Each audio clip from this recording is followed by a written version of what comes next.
لاکھوں کروڑوں درود و سلام نبی مکرم حضرت محمد مصطفیٰ پر، اور لاکھوں سلام ہوں بانی انقلاب حضرت امام حسین علیہ السلام پر۔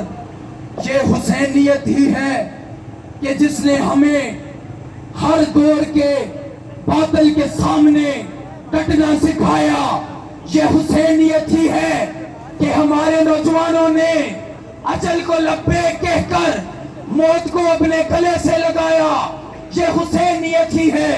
باقی یہاں پنڈال میں جلال آباد، ترک آباد، ساتھرا کی عوام بیٹھی ہوئی ہے۔ تمام ہی نوجوانوں کو سرخ سلام کہ کوئی کسی کا نام لینے کا محتاج نہیں۔ یہ پنڈال ایسا ہے جہاں آنے والا ہر شخص پاکیزہ ہے، جہاں آنے والا ہر شخص افضل ہے۔ اب ایک نظم آپ کے گوشے گزار کروں گا۔ ہم لوگ یہاں کیوں آئے ہیں؟ سیاسی لوگ ہمارا کیا جرم سمجھتے ہیں کہ وطن سے الفت ہے جرم اپنا، یہ جرم تا زندگی کریں گے۔ شاعر کہتا ہے وطن سے الفت جرم اپنا، یہ جرم تا زندگی کریں گے۔ ہے کس کی گردن پہ خون ناحق، یہ فیصلہ اب لوگ کریں گے۔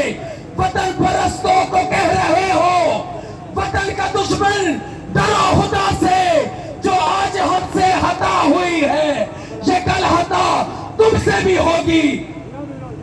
کیونکہ آج ہم اپنے حق کے لیے نکلے ہیں۔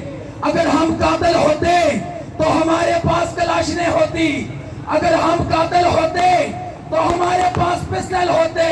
ہم قاتل نہیں تھے، قاتل بھی تم تھے، چور بھی تم تھے۔ قتل کی دلیل یہ ہے کہ اسلحہ تمہارے ہاتھ میں تھا، چوری کی دلیل یہ ہے کہ صحافی سید باسط شاہ کا چیمرہ چھپا کر تم لوگ بھاگے تھے۔ چور بھی تم ہو، قاتل بھی تم ہو۔ اب ان نعروں کے ساتھ آپ سے اجازت چاہوں گا کہ خون رنگ کھلائے گا۔